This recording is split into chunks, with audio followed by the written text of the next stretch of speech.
Assalamualaikum warahmatullahi wabarakatuh. Waalaikumsalam Salam sejahtera bagi kita semua. Pada kesempatan kali ini kita akan berbincang mengenai bedah hukum bersama rekan kita yang telah mendampingi kita, yaitu Bapak Fahri SH dan Bang Faris SH. Pada kesempatan kali ini ada beberapa pertanyaan. Oh iya, ada yang lupa. Saya lupa memperkenalkan diri dengan Wali selaku pembawa acara. Pada kesempatan kali ini kita akan menyampaikan beberapa pertanyaan dari masyarakat terkait hukum nih. Mungkin kita akan memulai dulu pertanyaan dari masyarakat ini lewat Bang Fahri. Ya, Oke Bang. Oke, siap. Ini ada yang nanya nih, Pak Abdul nih dari Sukabumi. Dia tadi nanya tentang hukum perdata, mekanismenya seperti apa sih Bang menurut Abang tuh? Jadi kalau mekanisme hukum perdata itu kan hukum yang mengatur tentang kepentingan perorangan dan adanya hukuman dengan orang lain yang bersifat privat. Jadi kalau hukum itu ya, jadi bersifat beda dengan hukum pidana ya. Kalau perdata itu antara individu dengan individu gitu. Kalau mekanismenya seperti itu.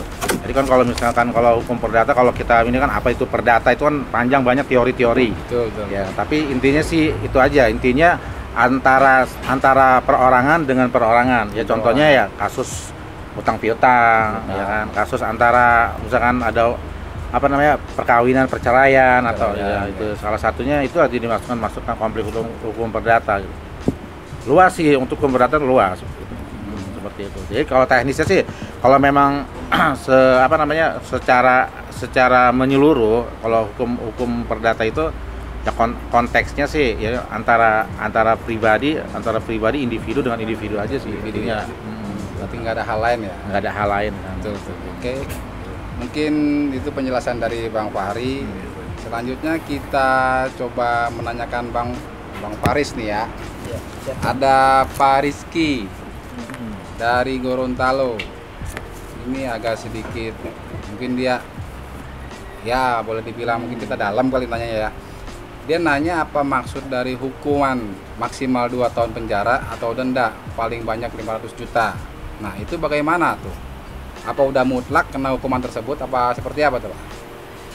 Jadi begini, kalau masalah pidana itu jadi yang dijatuh itu contohnya hukuman 2 tahun dan denda 1 miliar. Ya contoh. Jadi apabila dia tidak bisa membayar denda 1 miliar itu, maka dia diganti dengan hukuman 3 bulan. Jadi seperti itu. Jadi nggak ada pidana itu yang bisa diganti untuk bebas dengan dia membayar. Itu. Jadi tetap harus menjalani. Jadi saya nambahkan sedikit. Ya. Jadi kalau pidana itu tinggal tergantung dari putusan majelis hakim. Ya kalau dari putusan majelis hakim dinyatakan dia harus diputus misalkan 2,5 tahun ya kan, dan harus membayar denda. Tetap itu 2,5 tahun itu harus dijalani, ya kan. Dan dendanya misalkan dia kalau tidak bisa membayar misalkan jadi 6 bulan kurungan. Gitu. Tapi memang kalau misalkan putusannya dibilang gitu, diputus 1 tahun penjara atau 2 tahun penjara gitu, ya kan. Nah 2 tahun, tapi apabila dia misalkan membayar denda ya cukup misalkan 500 juta. Ya, tinggal tergantung dari putusan majelis hakim aja, perkaranya perkara apa, seperti apa gitu. berarti tetap ujung-ujungnya putusan majelis hakim gitu. Iya, yang jadi acuan itu putusan majelis hakim yang kita jadikan acuan pertimbangan hukum. Itu atau peraturannya misalnya kayak lu di penjara 2 tahun nih atau denda 500 juta. Kalau kita punya uang 500 juta cukup bayar 500 juta, enggak begitu berarti Enggak ya? juga, tinggal tergantung dari konteks putusannya. Ya kan? Kalau dia bilang gitu 2 tahun, dihukum 2 tahun dan apabila tidak menjalani, apabila dia membayar 500 juta bisa diganti dengan uang denda itu. bisa. Ya tinggal tergantung konteksnya aja. Atau juga tetap juga 2 tahunnya juga harus menjalani dan didenda juga gitu. Jadi dia nambah dari 2 tahun juga dan harus juga dia membayar denda itu. Dia apabila tidak bisa membayar denda, maka hukumannya menambah menjadi 3 bulan apa maksimal itu sampai 8 bulan. Berarti emang undang-undang itu patokan putusan tetap dari hakim ya? Ya, walaupun aturan undang-undang itu misalnya kayak tadi yang ditanya itu kan penjara 2 tahun atau denda 500 juta. Berarti kalau secara kita mengikuti undang-undangnya, misalnya kalau kita nggak mau di penjara 2 tahun, kita mampu bayar uang 500 juta, nggak bisa begitu dong? Nggak bisa. Ya? Kalau memang udah harus dikurung, divonis hakim harus menjalani 2 tahun, harus jalani. 2 tahun. Harus 2 tahun. Ya tetap dia harus bayar denda juga. Dia nggak bisa bayar denda, artinya kurungan. Tambah kurungan. Iya, siap. Kalau masalah potongan itu nanti di lapas nanti itu. Kalau emang udah putusan hakim udah itulah yang harus dijalani gitu. Nah, bisa itu nanti. Nah, sekarang ada lagi nih pertanyaan dari Pak Hairul Angga nih dari Papua. Dia mau tanya, mungkin siapa aja deh ya yang nanti yang menjawab boleh. Dia tanya, apakah kita mempunyai hak tolak saat akan diperiksa polisi? Seperti menolak untuk diperiksa saat sedang tidak melakukan kegiatan yang meresahkan masyarakat atau seperti apa gitu. Jadi nggak kita hak tolak ya? Oh bisa. Jadi setiap warga negara, setiap kita sebagai warga negara kita mempunyai hak tolak. Gitu. Kita punya hak ya kan. Nah, tapi kita juga punya kewajiban. Kewajiban kita itu apa? Harus juga menghargai peraturan yang ada sekarang ini, peraturan perundang-undangan itu. Kita juga harus menghargai juga. Berarti boleh, bisa ya? Bisa menolak. Nah, menolak itu kalau memang dia peraturannya tidak ada, ya kan, nggak sesuai dengan prosedur hukum, kita tolak. Cuman kalau itu masih ada acuannya, masih ada pertimbangan hukumnya, ada aturan hukumnya, kita juga harus melaksanakan juga. Kita pun menolak, nggak bisa juga gitu. Tapi kita hak kita, setiap individu, setiap warga negara, misalkan itu tetap ada hak buat menolak itu ada. Cuman kita di situ punya dituntut kewajiban juga kita, kewajiban untuk menghargai, ibaratnya gitu. Jadi seperti itu. Oke, mungkin buat Pak Hairul Angga mudah-mudahan jelas jawabannya. Kita beralih ke Pak Faisal. Ini orang Sumatera Utara. Coba kita tanya ke Bang Faris ya. Ini Bang Faris, Pak Faisal mau nanya nih, maksud atau istilah tersangka, terdakwa, dan terduga itu apa sih ya? Jadi kalau yang namanya tersangka itu, kalau menurut pasal 1 ayat angka 4 KUHP, jadi tersangka itu adalah orang yang diduga telah melakukan tindak pidana dengan telah memenuhi unsur 2 alat bukti. Itu tersangka. Ya, permulaan awalnya ada alat buktinya. Buktinya ada. Tersangka. Sedangkan kalau terdakwa itu adalah tersangka yang telah diduga telah melakukan tindak pidana dan akan diadili di persidangan di pengadilan dengan cara diuji nanti dengan melalui adanya acara saksi, adanya tuntutan dari jaksa. Berarti terdakwa tuh ya kalau di sidang. Terdakwa. Sedangkan namanya asas praduga itu adalah setiap kita, setiap manusia, setiap perorangan yang dia itu disangka atau diduga melakukan tindak pidana, wajib dia itu dianggap tidak bersalah sebelum ada putusan pengadilan yang menyatakan dia itu bersalah. Walaupun dia ditangkap di polisi atau di mana, karena itu masih diduga melakukan tindakan pidana. Jadi sebelum hakim mutus palu, ketok palu, dia tetap masih diduga. Setelah diketok palu baru dia itu menjadi tersangka, menjadi terpidana. Terpidana ya. Bersalah disebutnya ya. Bersalah. Ya. Jadi sebelum ada putusan dari majelis hakim, tersangka maupun terdakwa itu wajib dianggap tidak bersalah. Jadi kan ajas legalitas, ajas praduga tidak bersalah, setiap orang yang disangka, ditangkap atau dihadapkan di muka pengadilan wajib dianggap tidak bersalah sebelum kesalahannya itu mempunyai kekuatan hukum yang mengikat. Jadi seperti itu. Jadi wajib dinyatakan tidak bersalah. Ada orang ditangkap di polisi jadi tersangka, dia belum bisa dijawab, dia baru tersangka doang, belum putus. Ya kan, wajib dianggap tidak bersalah dulu, kan masih bisa dia mengambil upaya-upaya hukum, ya kan, baik di luar pengadilan maupun di pengadilan kan. Jadi seperti itu. Nah, ini ada yang mungkin di luar jalur pidana atau perdata kayaknya yang nanya nih. Ada Pak Ilham nih. Ini lebih cocoknya ke Korlantas kali nanya. Tapi kita coba tanya ke abang-abang ini terkait kalau di kena razia nih katanya gitu kan. Lengkap surat udah lengkap. Perlengkapan sudah, pakai helm juga, motor sehat juga, pajak masih berlaku. Nah, itu tindakan hukum kita sebagai sipil gitu. Kalau tiba-tiba mau dengan sewenang-wenangnya ditilang begitu, padahal kita nggak salah apa-apa, hanya terjadi razia, itu apa sih, ada tindakan hukum kita nggak untuk membela diri seperti itu?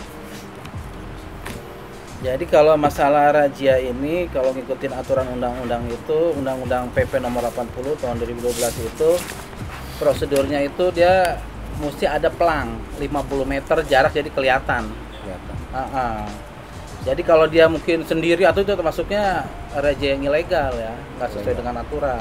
Kita kalau emang ada kejadian seperti itu di masyarakat, kita berhak nolak.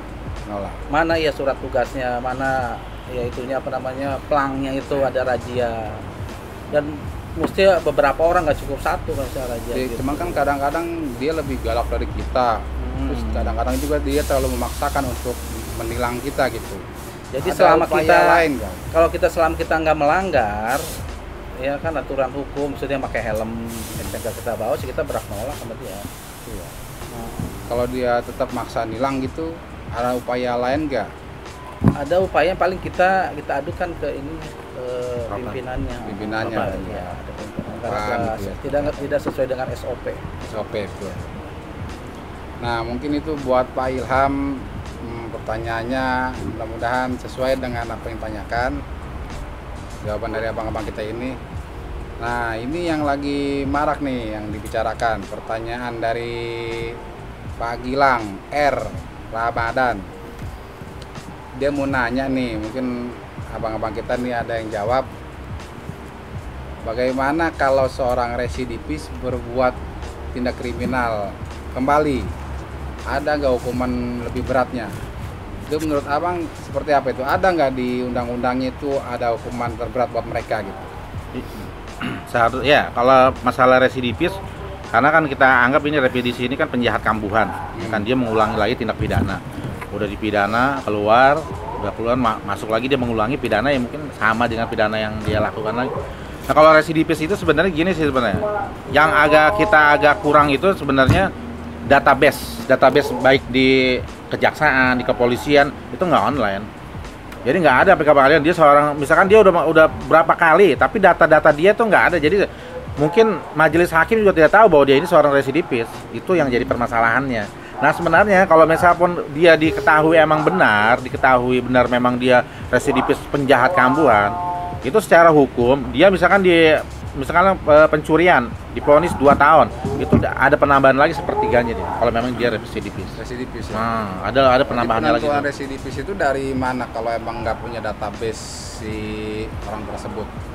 Nah, kalau itu dia yang agak sulit, itu dia nggak ada koneksitasnya antara kepolisian, kejaksaan, apa ke pengadilan itu yang jadi mesti dilihat dulu dari kepolisian, mungkin ngambil dulu, lihat dulu putusannya nih, pernah nggak dia si ini nih udah berapa kali dia di persidangan, jadi dilihat dulu seperti itu. Track recordnya. Iya, track recordnya seperti itu.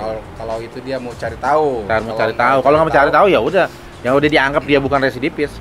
Nah, residivis ini mengulang dalam 1 kali atau beberapa kali sih disebut residivis ini? Misalnya baru sekali maling, terus penjara, keluar maling lagi. Apa yang ketiga kalinya disebut residivis atau yang kedua kalinya? Ya mungkin kedua kali udah bisa dinyatakan residivis. Dua kali udah dinyatakan residivis karena mengulangi lagi dia. Berarti hukuman terberatnya dari hukuman yang berlaku ditambah sepertiganya lagi. Ditambah sepertiganya lagi. Contohnya kalau misalnya setahun, sepertiga jadi 3 bulan ya, 4 bulanan ya. 4 bulan. Tahun 4 bulan. Jadi penambahannya itu lagi ya. Makin kesininya tambah lagi ya. Mungkin itu dia. Makanya saya bilang ini. Jadi kita agak sulit mengontrol itu dia itu residivis. Karena itu database-nya ini ya siapa-siapa nggak koneksi ya antara kepolisian, kejaksaan, itu yang jadi masalah. Pengadilan ya. Ya. Yang intinya sih residivis itu emang kalau memang dia itu ya, penambahan hukumnya lebih berat ya. Gitu iya harusnya. Kalau saya tambahin sih tinggal keaktifan dari kepolisiannya untuk mengecek melalui pengadilan tentang adanya putusan sebelumnya. Jadi ini pernah dijalanin itu.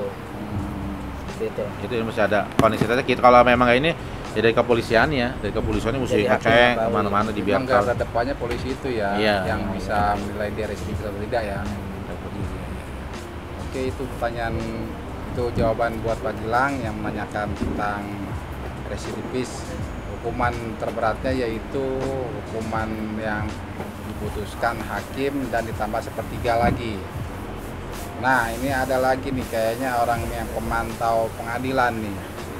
Mungkin rekan-rekan wartawan ada yang nanya nih. Jadi kenapa sih ada sidang tertutup? Terus kenapa sih dirahasiain gitu? Boleh dijabarkan sedikit, Pak?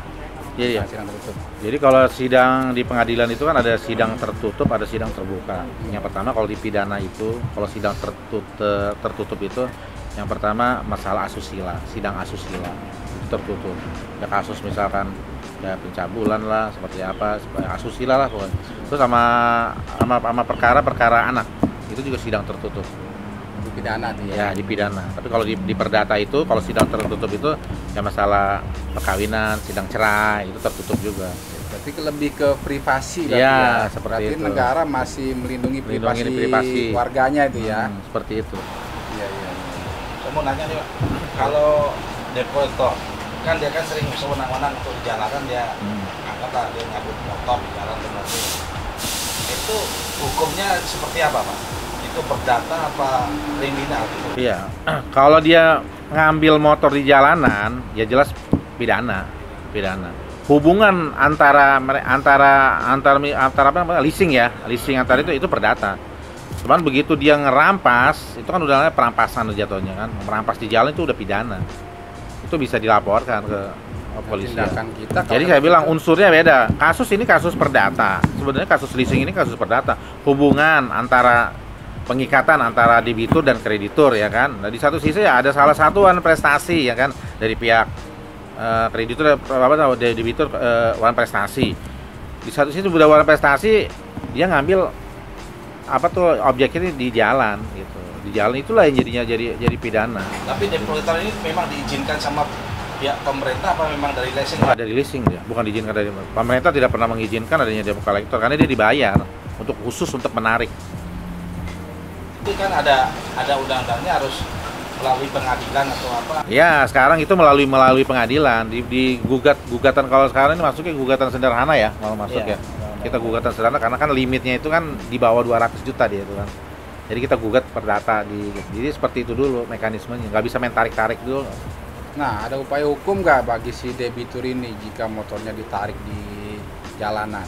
Ada, lapor polisi. Upaya hukumnya. Perampasan. Yang dilaporin siapa?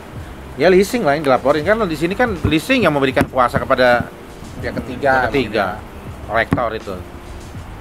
Lapor polisi.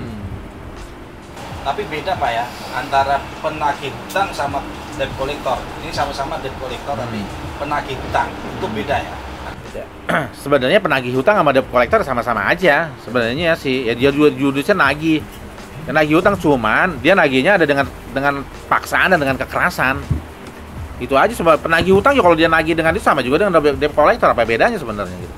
Kalau dia nagih ya memang dia nagih apa adanya. Oh Pak ini nggak bisa. Oh ya udah nanti kan jatuhnya nanti kalau memang nggak ini dikasih lah somasi dia paling kan peringatan 1 nih kalau nggak saya mau bawa ke pengadilan itu. Tapi kalau ini kan barang orang lah diambil lah, dirampas lah kan itu jadi intinya itu. Sama aja judulnya padahal yang intinya sih jangan sampai ada tindakan unsur baru aja. Perkaranya utang piutang, tapi ada perkara baru yaitu perampasan hak milik orang lain gitu. Ada satu pertanyaan terakhir dari Pak Adam terkait nanya lembaga bantuan hukum. Ini kalau kita punya kasus hukum berupa mungkin tanah yang dirampas atau pidana-pidana yang lain, Itu kalau kita ke LBH seperti apa sih prosesnya? Apakah emang benar-benar itu lembaga membantu secara hukum untuk masyarakat atau seperti apa? Iya. Jadi lembaga bantuan hukum itu emang untuk masyarakat yang tidak mampu sebenarnya. Yang ibaratnya ada terkait dengan masalah hukum yang sudah terverifikasi Kementerian Hukum dan HAM. Nah, itu dia lembaga bantuan hukum. Jadi lembaga bantuan itu tidak dipungut cuma-cuma jadinya. Cuma-cuma nggak ada pembayaran untuk orang ini diberikan secara cuma-cuma gratis jadi. Sampai selesai. Misalnya kasus pidana itu bisa itu dia dasarnya itu berdasarkan Undang-Undang Bankum nomor 16 tahun 2011. Itu dasar hukumnya itu Undang-Undang Bankum. Jadi lembaga emang nggak profit dia jadinya. Beda dengan pengacara atau advokat ya. Nah, itu beda, ada honorarium. Kalau emang dia emang khusus emang lembaga untuk membantu masalah yang orang-orang yang tidak mampu. Berarti kalau secara aturan benar-benar free lah ya. Free, iya sama. Terus kalau free itu tuh para pengacara yang ada di lembaga bantuan hukum tuh dari mana nanti? Dari mereka? itu makanya lembaga bantuan hukum itu yang sudah terverifikasi. Jadi setiap pengacara itu dia dapat dari pemerintah. Ya, setiap perkara sekian. Berarti secara tidak langsung pemerintah membantu masyarakat, ya, dengan adanya lembaga hukum yang diverifikasi. Dan dasar Undang-Undang Bankum yang saya sebutkan tadi nomor 16 tahun 2011 itu dia dasarnya itu. Nah, oke, baik pemirsa, kita sudahi dulu pertemuan kali ini bersama Bang Fahri dan Bang Faris.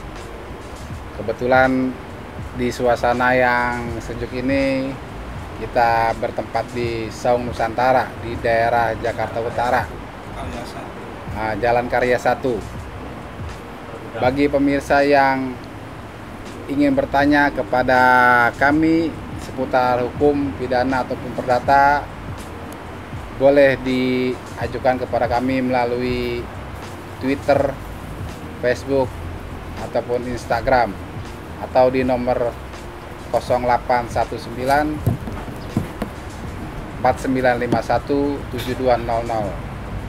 Oke, sekian dulu. Wassalamualaikum warahmatullahi wabarakatuh. Waalaikumsalam.